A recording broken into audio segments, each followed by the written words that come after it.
Friends, ഇന്ന് നമ്മൾ നോക്കാൻ പോകുന്നത് കഴിഞ്ഞ വീഡിയോ സ്റ്റീൽ സ്ട്രക്ചേഴ്സിൻ്റെ ഇൻട്രൊഡക്ഷൻ ആയിരുന്നു. അതിൻ്റെ ബാക്കിയായിട്ട് ടൈപ്സ് ഓഫ് കണക്ഷൻസ് ആണ് നോക്കാൻ പോകുന്നത്. ഇപ്പോൾ ടൈപ്സ് ഓഫ് കണക്ഷനിൽ മെയിനായിട്ട് riveted connection, welded connection, bolted connection എന്നാണ് 3 കണക്ഷൻസ് ആണുള്ളത്. സോ നമ്മൾ ഈ വീഡിയോയിൽ റിവെറ്റഡ് കണക്ഷൻസ് ആണ് പഠിക്കുന്നത്. അപ്പോൾ റിവെറ്റഡ് കണക്ഷൻസിൽ കേരള PSC റിലേറ്റഡ് ആയിട്ട് നമ്മൾ അറിഞ്ഞിരിക്കേണ്ട മെയിനായിട്ടുള്ള കുറച്ച് ടോപ്പിക്സ് ആണ് rivet, types of rivets, terms used in riveted joints, types of riveted joints, rivet value, strength of riveted joint, efficiency of joint. ഇത്രയും ടോപ്പിക്സ് ആണ് നമ്മൾ കവർ ചെയ്യാൻ പോകുന്നത്. Riveted connections. So member of a structure are connected by rivets. നമ്മൾ rivets ഉപയോഗിച്ചാണ് സ്ട്രക്ചറിലെ members connect ചെയ്യുന്നതെങ്കിൽ അതിനെ നമ്മൾ റിവെറ്റഡ് കണക്ഷൻസ് എന്നാണ് പറയുന്നത്. അപ്പോൾ അവിടെ ഫോം ചെയ്യുന്ന ജോയിൻസ് ഫോംഡിനെ നമ്മൾ റിവെറ്റഡ് ജോയിൻ്റ് എന്നും പ്രോസസ് ഓഫ് ജോയിൻറ്റിങ്ങിനെ റിവെറ്റിംഗ് എന്നുമാണ് പറയുന്നത്. സോ റിവെറ്റ് എന്ന് പറഞ്ഞാൽ ഒരു റൗണ്ട് സ്റ്റീൽ ബാർ ആണ്. അതിൻ്റെ അകത്ത് ഒരു ഷാങ്കും കാണും, ഒരു ഹെഡും കാണും. ഈ ഒരു ഫിഗർ കണ്ടു കഴിഞ്ഞാൽ ഇതാണ് ഈ പോർഷനെയാണ് ഷാങ്ക് എന്ന് പറയുന്നത്. അതിൻ്റെ മേളിലായിട്ട് വരുന്നതാണ് ഹെഡ്. സോ ഇങ്ങനെയുള്ള റിവെറ്റ്സ്, റൗണ്ട് സ്റ്റീൽ ബാർസ് ആയിട്ടുള്ള റിവെറ്റ്സ് വെച്ച് നമ്മൾ സ്ട്രക്ചറിനെ അല്ലെങ്കിൽ മെമ്പേഴ്സിനെ അല്ലെങ്കിൽ 2 പ്ലേറ്റ്സിനെ ജോയിൻ ചെയ്യുവാണെങ്കിൽ അതിനെയാണ് നമ്മൾ റിവെറ്റ് എന്ന് പറയുന്നത്. ഈ ഫിഗർ കണ്ടോ, ഇവിടെ ഈ 2 പ്ലേറ്റിനെ നമ്മൾ ഈ റിവെറ്റ് ജോയിൻറ്റ് വെച്ചിട്ടാണ് ജോയിൻ ചെയ്തേക്കുന്നത്. സോ ഈ ഷാങ്കിൻ്റെ ഡയമീറ്ററിനെ നമ്മൾ പറയുന്നതാണ് nominal diameter. So diameter of the shank represent size of the rivets. അപ്പോൾ എപ്പോഴും റിവെറ്റിൻ്റെ സൈസ് എന്താണെന്ന് ചോദിച്ചാൽ ഷാങ്കിൻ്റെ ഡയമീറ്റർ ആയിരിക്കും റിവെറ്റിൻ്റെ സൈസ് ആയിട്ട് നമ്മൾ എപ്പോഴും റെപ്രസെൻറ്റ് ചെയ്യുന്നത്. So diameter of the shank represents the size of the rivet. അതുപോലെ ആ ഡയമീറ്റർ നമ്മൾ നോമിനൽ ഡയമീറ്റർ D എന്നാണ് റെപ്രസെൻറ്റ് ചെയ്യുന്നത്. ഇനി നെക്സ്റ്റ് ടൈപ്പ് ഓഫ് റിവെറ്റ്സ്. അപ്പോൾ based on the shape of the rivet head അനുസരിച്ചിട്ട് snap headed rivets, pan headed rivets, pan headed with tapered neck, flat countersunk rivet, round countersunk rivet. Just പേര് ഓർത്തിരുന്നാൽ മതി. Next based on the method and place of driving of rivets അനുസരിച്ച് power driven shop rivets, hand driven, field driven, hot driven rivets and called driven rivets. അപ്പോൾ ഇതിൽ നമ്മൾ ഓർത്തിരിക്കേണ്ട point, commonly used rivet in structural steel construction. നമ്മൾ common ആയിട്ട് use ചെയ്യുന്ന എപ്പോഴും steel സ്ട്രക്ചറിൻ്റെ കൺസ്ട്രക്ഷനിൽ common ആയിട്ട് യൂസ് ചെയ്യുന്ന റിവെറ്റ് ഏതാണെന്ന് ചോദിച്ചാൽ അത് സ്നാപ്പ് ഹെഡഡ് റിവെറ്റ് ആണെന്ന് ഓർത്തിരിക്കണം. അപ്പം റിവെറ്റും ടൈപ്സ് ഓഫ് റിവെറ്റ്സും ഒക്കെ നമ്മൾ നോക്കി. ഇനി നമ്മൾ നോക്കാൻ പോകുന്നത് ടേംസ് യൂസ്ഡ് ഇൻ റിവെറ്റിംഗ് ആണ്. Nominal diameter of the rivet. Nominal diameter എന്ന് പറഞ്ഞു കഴിഞ്ഞാൽ എന്താണ്? ഷാങ്കിൻ്റെ ഡയമീറ്ററിനെയാണ് നോമിനൽ ഡയമീറ്റർ നമ്മൾ D എന്നാണ് റെപ്രസെൻറ്റ് ചെയ്യുന്നത്. ഗ്രോസ് ഡയമീറ്റർ എന്ന് പറഞ്ഞു കഴിഞ്ഞാൽ ആ റിവെറ്റ് ഹോള്, ആ ഹോളിൻ്റെ ഡയമീറ്ററിനെയാണ് നമ്മൾ ഗ്രോസ് ഡയമീറ്റർ അഥവാ diameter of the rivet hole എന്ന് പറയുന്നത്. സോ ഇപ്പം ഈ ഒരു പ്ലേറ്റിൻ്റെ അകത്ത് ഇതാണ് നമ്മൾ റിവെറ്റ് പ്ലേസ് ചെയ്യുന്ന ഹോളെങ്കിൽ ഈ ഒരു ഹോളിൻ്റെ ഡയമീറ്റർ ആണ് D dash which is equal to gross അഥവാ gross diameter or diameter of the rivet hole എന്ന് പറയുന്നത്. സോ അതിൻ്റെ 2 സ്പെസിഫിക്കേഷൻസ് ആണ്. Gross diameter D dash is equal to D plus 1.5 millimetre if D less than or equal to 25 mm. അതായത് നമ്മുടെ ഷാങ്കിൻ്റെ nominal diameter 25 mm താഴെയാണ്, less than or equal to 25 mm ആണെങ്കിൽ എന്തായിരിക്കും ഗ്രോസ് ഡയമീറ്റർ എന്ന് പറയുന്നത്? Gross diameter is equal to D plus 1.5 mm. Shank ഡയമീറ്ററിൻ്റെ കൂടെ 1.5 mm ആഡ് ചെയ്യണം. ഇനി if the D is greater than 25 mm, D dash will be equal to D plus 2 mm. അതായത് ഷാങ്കിൻ്റെ nominal diameter 25 mm കൂടുതലാണെങ്കിൽ നമുക്ക് gross diameter എന്ന് പറയുന്നത് D plus 2 millimetre ആയിട്ട് കിട്ടും. അത്രയുമാണ് ആ 2 സ്പെസിഫിക്കേഷൻസ്. അത് നമ്മൾ പഠിച്ചു വെച്ചിരുന്നാൽ മതി. ഇനി നെക്സ്റ്റ് വരുന്ന ടേമാണ് pitch. Centre to centre distance between any 2 consecutive rivets measured parallel to the direction of the force. ഇപ്പോൾ ഈ ഒരു പ്ലേറ്റിലെ റിവെറ്റ്സ് നമ്മൾ കൺസിഡർ ചെയ്യുമ്പോൾ ഇത് 2 റിവെറ്റിനിടയിലുള്ള സെൻറ്റർ ടു സെൻറ്റർ ഡിസ്റ്റൻസ് അതെങ്ങനെ ആയിരിക്കണം? നമ്മുടെ ഡയറക്ഷൻ ഓഫ് ഫോഴ്സ്, ഇതാണ് നമ്മുടെ ഫോഴ്സിൻ്റെ ഡയറക്ഷൻ എങ്കിൽ ആ ഫോഴ്സിൻ്റെ ഡയറക്ഷന് പാരലായിട്ട് വരുന്ന centre to centre distance between 2 adjacent റിവെറ്റിനെയാണ് എന്തെന്ന് പറയുന്നത്? പിച്ച് എന്ന് പറയുന്നത്. ഈ പിച്ച് എന്ന് പറയുന്ന ഡിസ്റ്റൻസ് എന്തായിരിക്കും? Parallel to the direction of force ആയിരിക്കും. സോ ആ ഒരു ഡിസ്റ്റൻസിനെയാണ് നമ്മൾ പിച്ച് എന്ന് പറയുന്നത്. പിച്ച് എന്ന് പറയുന്ന P is equal to 2.5 D ആയിരിക്കണം. മിനിമം അത്രയെങ്കിലും വേണം. 2.5 D എങ്കിലും പിച്ച് എപ്പോഴും നമ്മൾ മിനിമം കൊടുക്കണം എന്നാണ് ഉദ്ദേശിക്കുന്നത്. So D equal to nominal diameter of the shank ആയിരിക്കും. അപ്പോൾ ഡിയും ടി ഡാഷും തമ്മിൽ മാറിപ്പോകരുത്. ഡി എന്ന് പറയുന്ന നോമിനൽ ഡയമീറ്ററും ഡി ഡാഷ് എന്ന് പറയുന്ന ഗ്രോസ് ഡയമീറ്ററും ആയിരിക്കും.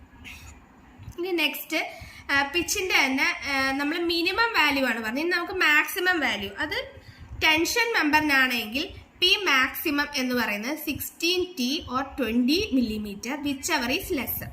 ടി എന്ന് പറയുന്നത് തിക്നെസ് ആണ്. അപ്പം ഇത് രണ്ടിൽ ഏതാണോ ലെസ്സർ വാല്യൂ അതായിരിക്കും നമ്മുടെ ടെൻഷൻ മെമ്പറിന് കൊടുക്കുന്ന മാക്സിമം പിച്ച് എന്ന് പറയുന്നത്. ഈ കംപ്രഷൻ മെമ്പർ കൺസിഡർ ചെയ്യുമ്പോൾ കൊടുക്കേണ്ട മാക്സിമം പിച്ച് എന്ന് പറയുന്നത് 12T or 20 mm whichever is less, where T is the thickness of the plate.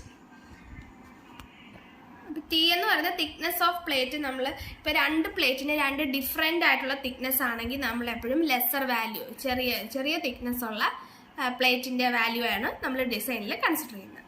ഇനി നെക്സ്റ്റ് വരുന്നൊരു ടേമാണ് ഗേജ് ഡിസ്റ്റൻസ്. ഗേജ് ഡിസ്റ്റൻസ് എന്ന് പറയുമ്പോൾ centre to centre distance between two adjacent rivets measured at right angles to the direction of the force. അതായത് പിച്ചിന് പറഞ്ഞത് parallel to the direction of the ഫോഴ്സാണ്. ഇതിൻ്റെ അകത്ത് ഗേജ് ഡിസ്റ്റൻസ് പറയുമ്പം റിവെറ്റ്സിനിടയിലുള്ള centre to centre distance which is perpendicular to the direction of the force. നമ്മുടെ force ഇതാണെങ്കിൽ അതിന് പെർപെൻഡിക്കുലർ ആയിട്ട് വരുന്ന centre to centre distance between the adjacent റിവെറ്റിനെയാണ് എന്തെന്ന് പറയുന്നത് ഗേജ് ഡിസ്റ്റൻസ് എന്ന് പറയുന്നത്. Next edge distance. Edge distance എന്ന് പറഞ്ഞാൽ minimum distance measured from the nearest edge of the plate to the centre of the rivet. അതായത് ഈ റിവെറ്റിൻ്റെ സെൻറ്ററിൽ നിന്ന് ഈ പ്ലേറ്റിൻ്റെ എഡ്ജ് വരെയുള്ള ഡിസ്റ്റൻസിനെയാണ് എന്തെന്ന് പറയുന്നത് ഇ എന്ന് പറയുന്നത്. E is equal to 1.5 D dash, not less than 1.5 D dash ആയിരിക്കണം. സോ എഡ്ജ് ഡിസ്റ്റൻസ് എന്ന് പറയുന്നത് 1.5 D ഡാഷ് എങ്കിലും മിനിമം വേണം. ഡി ഡാഷ് എന്ന് പറയുന്നത് എന്താണ്? ഹോൾ ഡയമീറ്റർ അഥവാ ഗ്രോസ് ഡയമീറ്റർ ആണ്. അപ്പോൾ ഇത്രയും കാര്യങ്ങളാണ് നമ്മൾ ഈ ടേംസിൽ, അതായത് pitch, gauge distance, edge distance, അങ്ങനെയുള്ള കാര്യങ്ങളൊക്കെ. പിച്ചും ഗേജ് ഡിസ്റ്റൻസും തമ്മിൽ മാറിപ്പോവരുത്. ഒന്ന് പെർപെൻഡിക്കുലർ ആണെങ്കിൽ ഒന്ന് parallel to the direction of the force ആയിരിക്കും ലെങ്ത് വരുന്നത്. അതൊക്കെ ഓർത്തിരിക്കും. ഇത്രയാണ് ടേംസ് യൂസ്ഡ് ഇൻ റിവെറ്റിങ്ങിൽ നമ്മൾ ഓർത്തിരിക്കേണ്ടത്. ഇനി നെക്സ്റ്റ് വരുന്നതാണ് ടൈപ്സ് ഓഫ് റിവെറ്റഡ് ജോയിൻറ്റ്സ്. മെയിനായിട്ട് ലാബ് ജോയിൻറ്റും ബഡ് ജോയിൻറ്റുമാണ്. ലാബ് ജോയിൻറ്റ് തന്നെ സിംഗിൾ റിവെറ്റഡ് ലാബ് ജോയിൻറ്റും ഉണ്ട്, ഡബിൾ റിവെറ്റഡ് ലാബ് ജോയിൻറ്റും ഉണ്ട്. Butt joint single cover butt ജോയിൻറ്റും ഡബിൾ കവർ ബഡ് ജോയിൻറ്റും ആണ്. ഇനി നമുക്ക് ലാബ് ജോയിൻറ്റ് എന്താണെന്ന് നോക്കാം. So the members connected together by overlapping. ഈ ഫിഗർ നോക്കിയാൽ നമുക്ക് കാണാം രണ്ട് പ്ലേറ്റും അല്ലെ രണ്ട് മെമ്പേഴ്സും ഓവർലാപ്പ് ചെയ്താണ് റിവെറ്റ് യൂസ് ചെയ്ത് കണക്ട് ചെയ്തേക്കുന്നത്. അങ്ങനെ വരുന്ന ടൈപ്പ് ഓഫ് ഇതിനെയാണ് നമ്മൾ ലാബ് ജോയിൻറ്റ് എന്ന് പറയുന്നത്. അങ്ങനെ വരുന്ന joints. So members connected together by overlapping.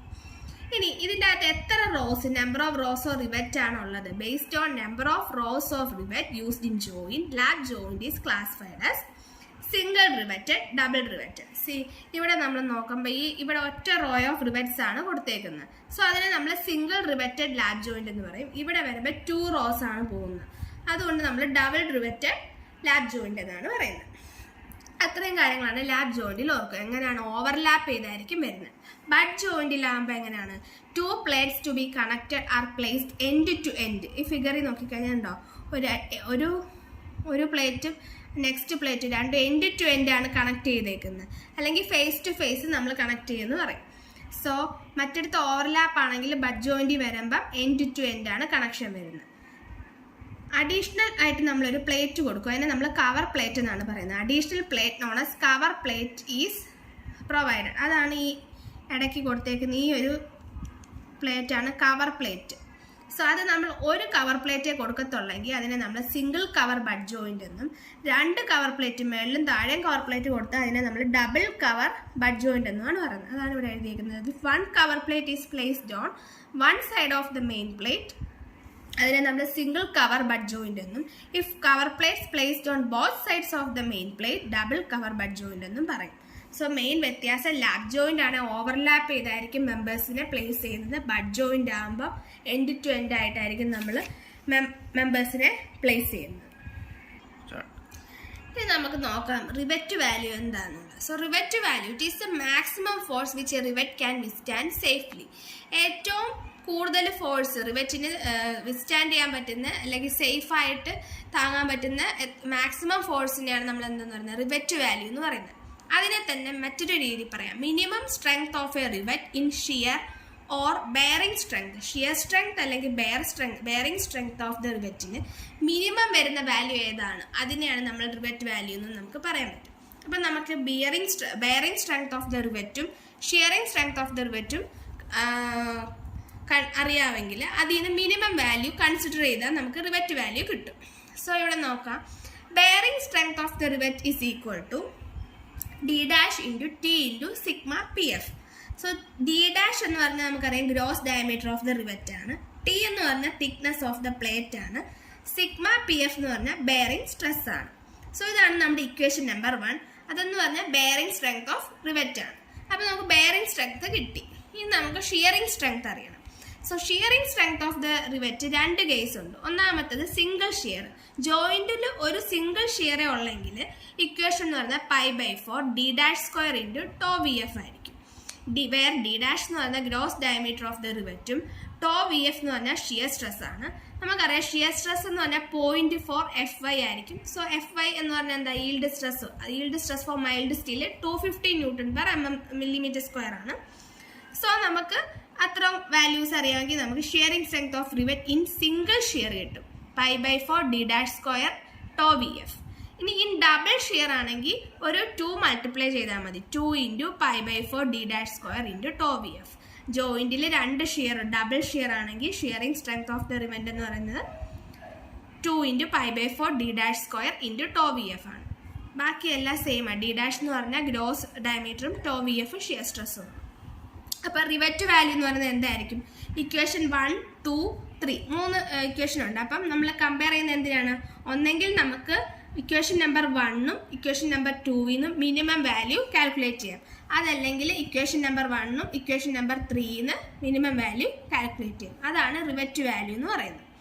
So it is the minimum strength of a rivet in shearing or bearing strength. Next ആണ് strength of the riveted joint. Maximum force which a joint can withstand safely. ജോയിന്റിന് withstand ചെയ്യാൻ പറ്റുന്ന maximum force ആണ് എന്ത്, strength of rivet joint എന്ന് നമ്മൾ പറയുന്നത്.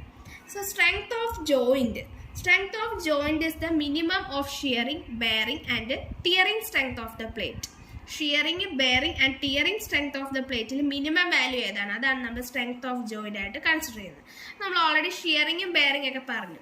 ഇനി നമുക്ക് tearing strength of a plate PT എന്താന്ന് പറഞ്ഞാൽ tearing strength of joint per pitch length. അതാണ് tearing strength of the plate എന്ന് പറയുന്നത്. അപ്പം നമുക്ക് എങ്ങനെ എഴുതാം? PT is equal to net area of the plate per pitch length into permissible tensile strength in the plate ആണ്. അപ്പം net area of the plate per pitch length എന്ന് പറയുമ്പോൾ എന്തായിരിക്കും? പിച്ചിൽ നിന്ന് നമ്മുടെ ഗ്രോസ് ഡയമീറ്റർ മൈനസ് ചെയ്യണം. അപ്പം നമുക്ക് പെർ പിച്ച് ലെങ്ത്തിലുള്ള ലെങ്ത് കിട്ടും. P minus D dash into T. ഇത്രയും വരുമ്പോൾ നമുക്ക് എന്തായി? അവിടുത്തെ നെറ്റ് ഏരിയ കിട്ടും. P minus D dash into thickness of the plate T വെച്ച് മൾട്ടിപ്ലൈ ചെയ്യുമ്പോൾ എന്താണ് ഈ പറഞ്ഞ net area of the plate per pitch length കിട്ടും. ഇനി അതിനെ നമ്മൾ പെർമിസിബിൾ ടെൻസൈൽ സ്ട്രെസ് കൊണ്ട് മൾട്ടിപ്ലൈ ചെയ്യണം. That is into sigma AT. അത്രയും ചെയ്താൽ നമുക്ക് tearing strength of a plate PT കിട്ടും. അപ്പം net area per pitch length of the plate per pitch length into tensile stress ആണ്. So P minus D dash into T into sigma AT is equal to നമുക്ക് tearing strength of plate എന്ന് കിട്ടും. So P എന്ന് പറഞ്ഞാൽ pitch of the rivet ആണ്. D എന്ന് പറഞ്ഞ D dash എന്ന് പറഞ്ഞു കഴിഞ്ഞാൽ gross diameter of the rivet ആണ്. T is equal to thickness of the plate. Sigma AT equal to permissible tensile stress in the plate. So നമുക്കറിയാം shear stress 0.45 ആണ്. Tensile stress വരുമ്പോൾ നമുക്ക് കോഡ് ചെയ്ത് 0.6 FY ആണ് നമ്മൾ എടുക്കുന്നത്. So which is equal to നമുക്കറിയാം FY ഓൾറെഡി നമ്മൾ നേരത്തെ പറഞ്ഞു 250 Nm/mm² ആണ്. അങ്ങനെയാണെങ്കിൽ ഇവിടെ എന്ത് കിട്ടും? 0.6 ഇൻറ്റു 250. സോ അത് മൾട്ടിപ്ലൈ ചെയ്യുമ്പോൾ നമുക്ക് 150 Nm/mm² എന്നാണ് നമ്മുടെ പെർമിസിബിൾ ഷിയർ സ്ട്രെസ് കിട്ടുന്നത്. പിന്നെ FY എന്ന് പറഞ്ഞാൽ ഈൽഡ് സ്ട്രെസ് ഓഫ് സ്റ്റീലാണ്. അപ്പോൾ അതെല്ലാം സബ്സ്റ്റിറ്റ്യൂട്ട് ചെയ്താൽ നമുക്ക് എന്ത് കിട്ടും? Tearing strength of the plate PT കിട്ടും. ഇനി next tearing strength of joint. Tearing strength of joint എന്ന് പറഞ്ഞാൽ net area of the plate along the section into permissible tensile stress ആണ്. അപ്പം നമ്മളൊരു സെക്ഷൻ കൺസിഡർ ചെയ്യണം. ആ സെക്ഷൻ എലോങ് ആയിട്ടുള്ള net area of the plate ആണ് നമുക്ക് വേണ്ടത്. അത് ഇൻറ്റു നേരത്തെ പോലെ സിഗ്മ 80, അതായത് പെർമിസിബിൾ ടെൻസൈൽ സ്ട്രെസ് ആണ് ചെയ്യേണ്ടത്.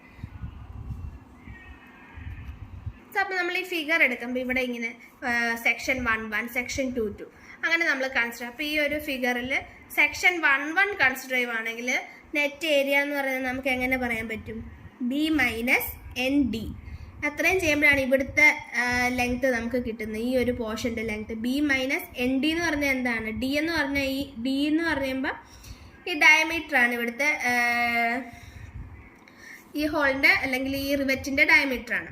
അപ്പോൾ ആ ഡയമീറ്റർ ഇൻറ്റു എത്ര റിവറ്റ് ഉണ്ട് അത്രയും. അപ്പോൾ അതാണ് എൻ ഇൻറ്റു ഡി. അപ്പോൾ B minus total width of the plate B minus N into D ചെയ്യുമ്പോൾ നമുക്ക് അവിടുത്തെ ലെങ്ത് കിട്ടും. സോ അതാണ് നമ്മളിവിടെ P T equal to B minus N into D dash. D dash എന്ന് പറയുമ്പോൾ ആ റിവറ്റ് ഹോളിൻ്റെ ഡയമീറ്റർ ഇൻറ്റു ടി. ടി എന്ന് പറഞ്ഞാൽ permissible thickness of the plate. അത്രയും ചെയ്യുമ്പോൾ നമുക്ക് അവിടുത്തെ നെറ്റ് ഏരിയ കിട്ടും, ആ സെക്ഷൻ്റെ നെറ്റ് ഏരിയ കിട്ടും.